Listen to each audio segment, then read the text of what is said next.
मुबारकबाद। आइए हाज़िन, अब मैं चाहता हूँ खुतबा सदारत के लिए मैं मुल्तमिस डॉक्टर असद गजनवी साहब से कि आप मौसूफ तशरीफ़ लाए और खुतबा सदारत पेश करें। अस्सलाम वालेकुम। देखिए, डाइस पे बैठे हुए मुअज़्ज़ज़ मेहमान, हमारे सामने में बैठे हुए मुअज़्ज़ज़ हाज़रीन जलसा, ये मुशायरा कामयाबी का ज़ामीन है कि 5 बजने जा रहा है।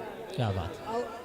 और शायर में से ज़्यादा मुस्तहक आप लोग हैं कि आप लोग इतनी देर तक बैठे, ये आपकी सुखनवरी है। आप लोग जो है इन्होंने मुशायरे में इतनी देर तक जगह दिया, आज़मगढ़ का नाम रोशन किया कि यहाँ के लोग बाज़ौक़ हैं, मुशायरे में 5 बजे तक बैठ के सुनते हैं। और ये इस पूर्वांचल में, आज़मगढ़ में सामीन आपको शायर बहुत मिलेंगे पूरे हिंदुस्तान में, आज़मगढ़ जैसे सामीन नहीं मिल सकते। इस बात की मुशायरा इस बात की कामयाबी का ज़ामीन है। मैं तारिक साहब की उनकी तारीफ़ करता हूँ कि उन्होंने निस्वा स्कूल में इस जंगल में मंगल मनवा दिया है।